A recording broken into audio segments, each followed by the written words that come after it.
السلام عليكم. اهلا بكل اللي بيتابعونا في قناتنا على اليوتيوب افكار منى وشيماء.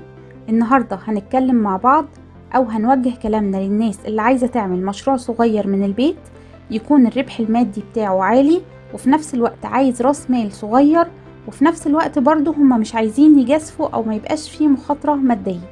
فاحنا جبنا لكم معانا مشروع الربح المادي بتاعه هيبقى كويس جدا جدا لو انت اجتهدت وصبرت عليه ودرست السوق من حواليك كويس، هيبقى ممتاز جدا جدا جدا بالنسبة لك.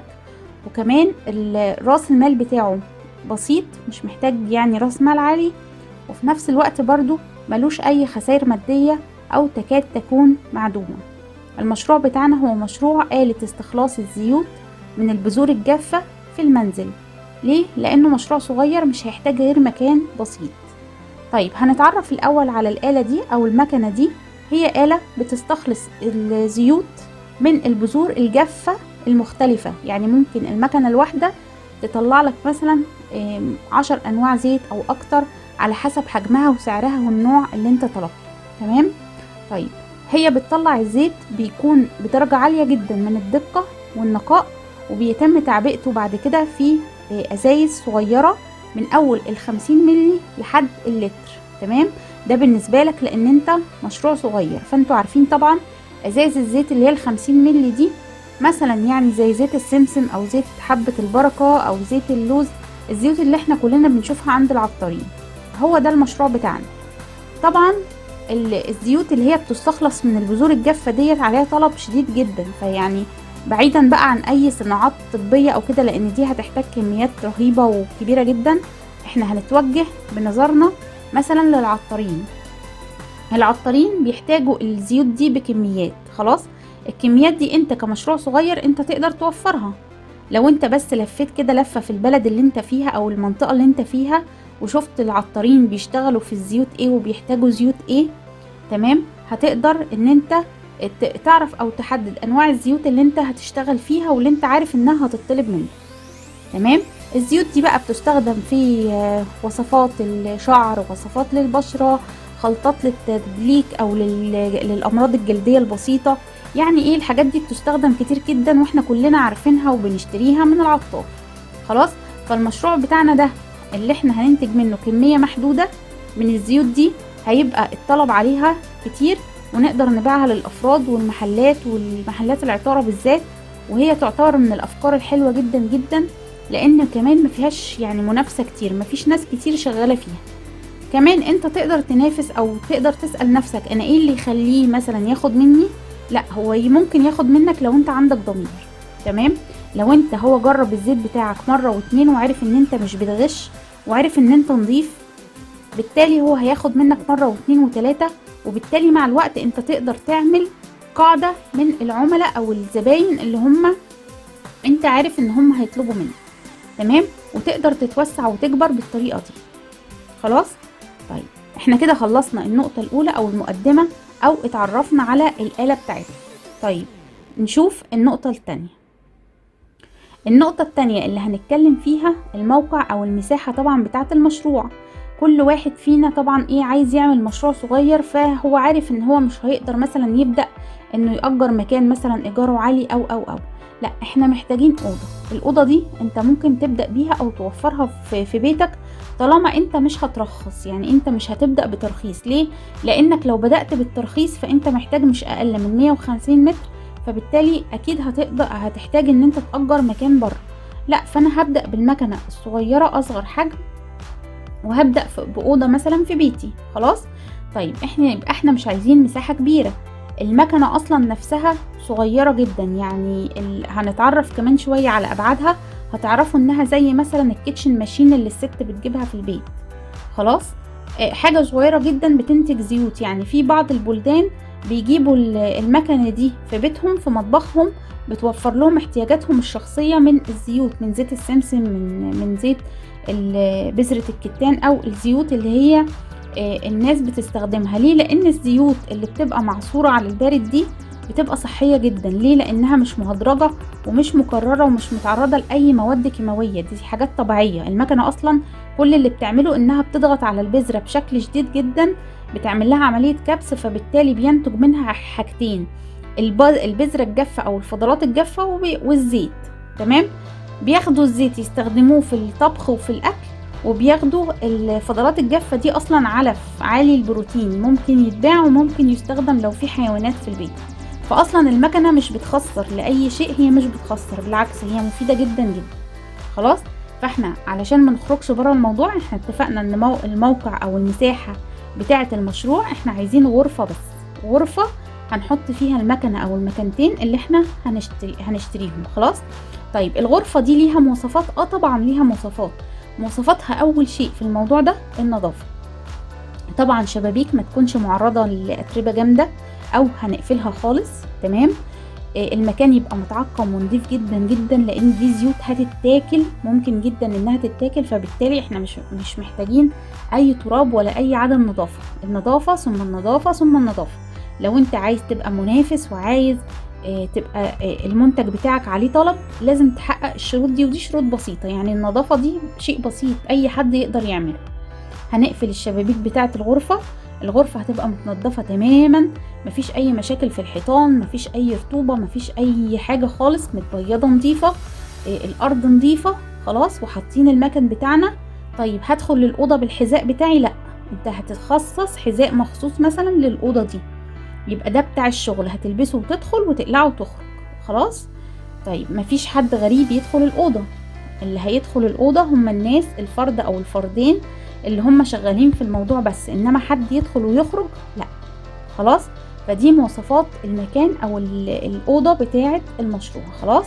طيب لو انت بقى حابب ترخص أو تدخل في إن انت ترخيص حكومي أو كده، علشان تعمل لك براند بقى وستيكر وتلزق بقى على الإزازة اسمك والكلام ده، فانت كده هتبدأ أكبر شوية. لا، احنا بننصحك إن انت تبدأ واحدة واحدة، تبدأ صغير، تبدأ في زيوت قليلة التكلفة، ماشي، وبس مطلوبة، تبدأ توزعها، بعد كده تبدأ تكبر. تمام. طيب علشان تكبر، الترخيص اصلا مش محتاج، اقل حاجة 150 متر، فبالتالي انت لازم هتدور على ايجار. لا، يبقى احنا بنتكلم في المشروع اللي احنا نقدر نعمله من البيت. تمام. كده النقطة التانية بتاعتنا خلصت.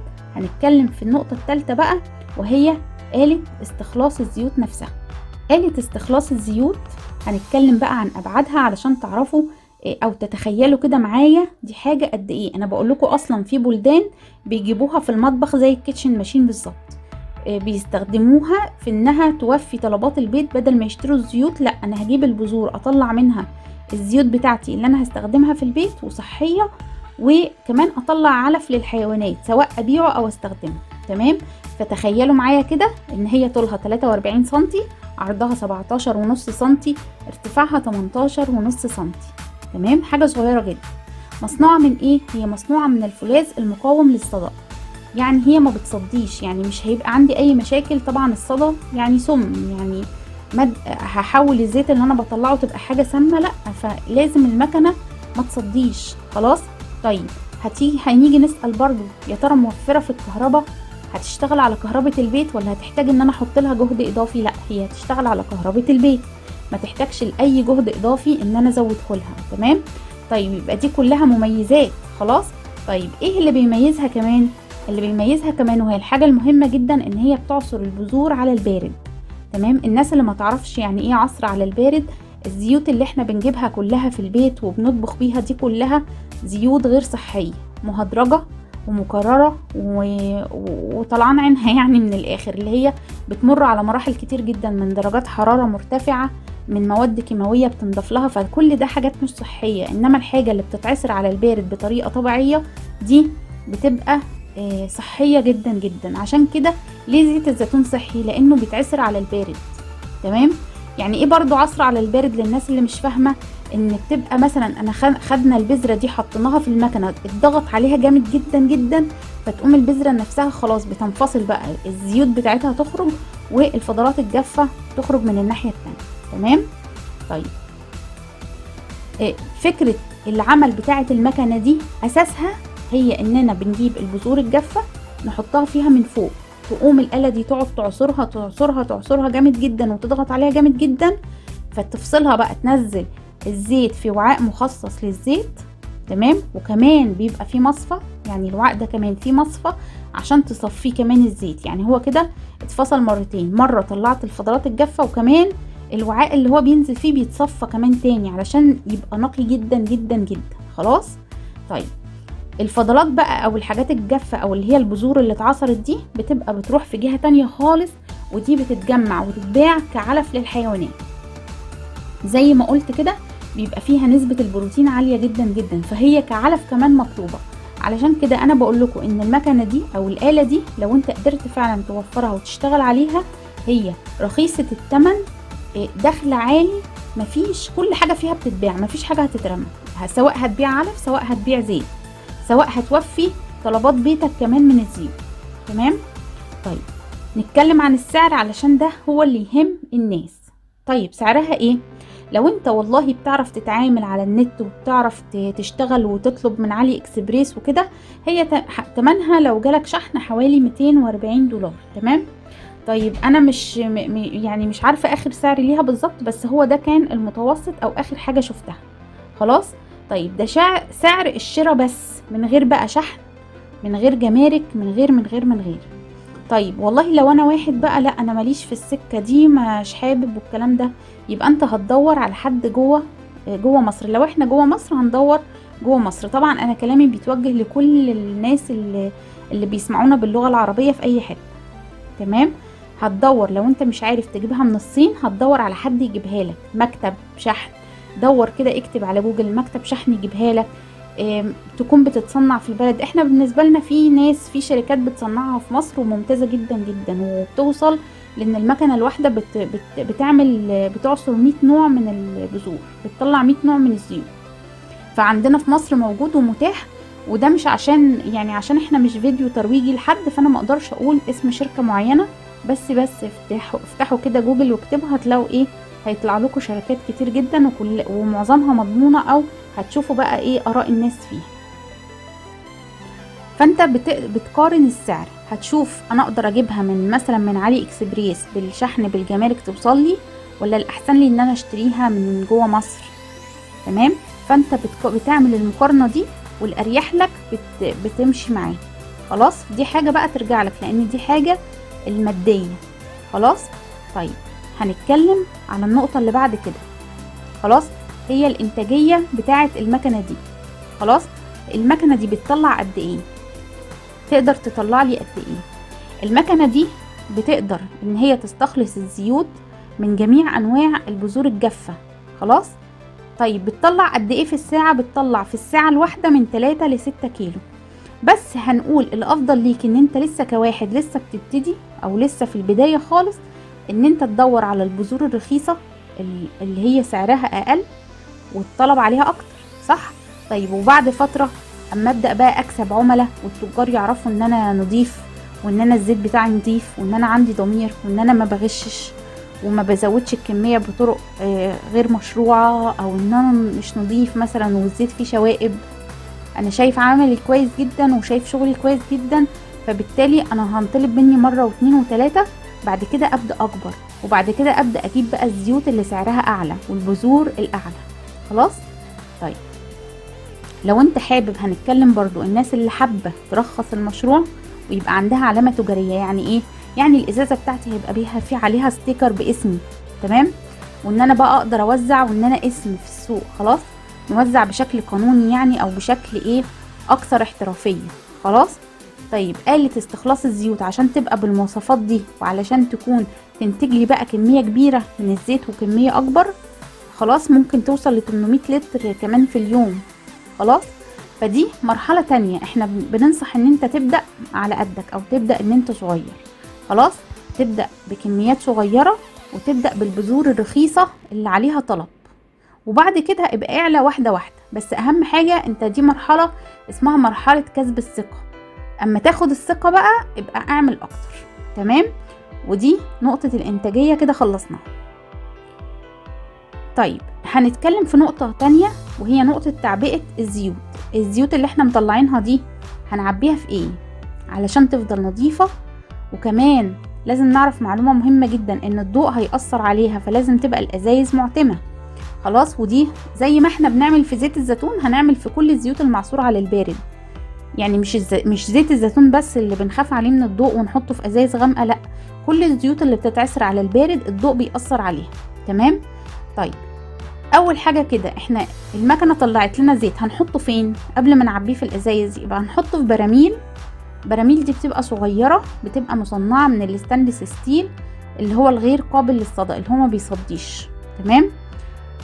طيب طبعا افضل حاجه ان انا كل برميل يكون بنوع من الزيت بقى، ما البرميل ده مش هحط فيه المره دي زيت حبه بركه والمره الجايه زيت سمسم، لا، هو كل برميل عليه لزقه كده بالزيت بتاعه، بالزيت اللي هو هيتحط فيه من الاول للاخر، ما نغيرش. خلاص. كمان الافضل، يعني افضل حاجه كمان، مش بس ابقى كاتب اسم الزيت على البرميل، ببقى بنركب له حاجه اسمها حنفيه. علشان ايه؟ علشان يبقى سهل ان انا اتعامل وانا بعبي الازايز. خلاص. غير ان انت تعبي بحاجه بقى تحطها، تحط فيه مثلا كوبايه ولا كده وتبدا تعبي يدوي كده، لا، الحنفيه يعني نظافه. خلاص. طيب برضو مواصفات الازايز اللي احنا هنعبي فيها زي ما قلت في الاول، هرجع اكد تاني، لازم تكون معتمه. يعني الضوء ما بيدخلهاش، ما ينفس من الازازه ويبوظ الزيت. ليه؟ الزيت الطبيعي ده لو اتأثر بالضوء هيفقد مميزاته وهيفقد تأثيره، يبقى انا نقصت درجة عند التاجر، يبقى التاجر مش هيجيلي. خلاص. ليه؟ لان انا كده الزيت بتاعي ما بقاش درجة اولى.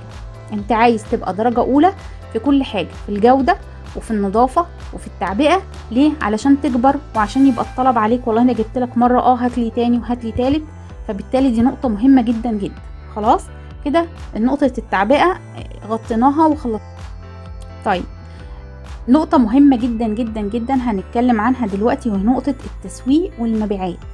والله انا عملت الأوضة وجبت المكنة وانتجت الزيت، وبعدين هروح فين؟ لا، انا قبل ده كله امشوها بالعكس، سوقوا للمنتج بتاعكم الاول وبعد كده انتجوه. يعني اهم حاجة التسويق، سوق قبل ما تنتج. يعني ايه؟ يعني ممكن جدا اعمل صفحة على الفيسبوك، تمام، واستهدف، طبعا الفيسبوك دلوقتي ممكن تستهدف منطقة جغرافية، استهدف البلد اللي انا منها. والله انا من الصعيد استهدف الصعيد، انا من اسكندرية استهدف اسكندرية، ابدأ استهدف المنطقة اللي انا فيها، واعمل كده اعلانات ممولة على الفيسبوك، وابدأ اشغل صفحتي واشوف الطلب هيبقى ايه والسؤال هيبقى ايه. كمان انزل على رجلي والف في المحلات اللي حواليا واشوف انتوا والله بتطلبوا زيت ايه اكتر، طب انا هجيب لكم عينات تجربوا كده، اسوق للمنتج بتاعي واشوف الناس هتعمل ايه. خلاص. يبقى انا عندي صفحات التواصل الاجتماعي، وعندي ان انا انزل على رجلي والف. الحاجتين دول لازم يتعملوا. ليه؟ علشان تعرف كمان الزيت اللي مطلوب ايه، تعرف الناس عندها استعداد تاخد منك ولا لا. ما انت ممكن تعمل مشروع كويس وما يتسوقش، فدي حاجة مش كويسة. يعني انا كان عندي مشروع كنت هعمله فعلا وارباحه خرافية والاف في الشهر، بس ما نفعش في المنطقة اللي انا فيها. كله قال لي، التجار قالوا لي لا، يعني ما ينفعش، خلاص ما ينفعش. تمام. فالتسويق دي حاجة مهمة جدا. خلاص. طيب بمرور الوقت بقى، لما تبدأ يبقى عندك شهرة وتبدأ تكبر، خلاص يبقى هيبقى عندك عملاء كتير، وهيبقى عندك طلبات كتيرة وبتورد باستمرار، يبقى خلاص اقدر ساعتها ان انا ازود الطاقة الانتاجية بتاعتي وابدأ بقى اتوسع وابدأ اكبر. خلاص. احنا كده خلصنا وغطينا كل جوانب المشروع اللي احنا عايزين نوصلها لكم. اهم حاجة زي ما بقول كده، ابدأوا بالتسويق، يعني ابدأوا من الاخر للاول. ابدأوا بالتسويق الاول، يعني قبل ما تصرف فلوس وقبل ما توضب مكان ولا تشتري ولا تعمل اي حاجة، انزل سوق، انزل بص على المنطقة بتاعتك والمحلات اللي فيها والعطار، هل عندهم استعداد فعلا هياخدوا منك ولا لا، هل مطلوبة ولا لا. انزل سوق لمنتجك واسأل قبل ما تاخد اي خطوات او تصرف اي فلوس. تمام. كل حاجة عايزة صبر وعايزة جهد وعايزة تعب، علشان مفيش حاجة بتيجي من الاول سهلة. انت ممكن تبدأ وتقع وتتعثر، لا، قوم وكمل وقاوح. الناس اللي نجحت او الناس اللي قصص النجاح دول مجوش بالساهل، دي ناس وقعت وخسرت وكسبت وعملت كل حاجة قبل ما توصل للي هي فيه. فأي فكرة بتبدأ صغيرة، ابدأ على قدك وقاوح واتعب واسأل مرة واتنين وألف، واحنا معاك وغيرنا معاك. وانزل اسأل الناس، ابعتولنا في التعليقات عايزين تستفسروا عن ايه او تدوروا على ايه. لان الفيديو في النهاية هو فيديو مش ترويجي، وانا ما ينفعش اقول على اي حاجة او اي شركة او اي مصدر. انتوا لو عايزين تسألونا ممكن تبعتولنا على رسائل الصفحة على الفيسبوك، رسائل الخاصة. صفحتنا على الفيسبوك هي فكرة واكل، هتلاقوا الرابط بتاعها في صندوق الوصف.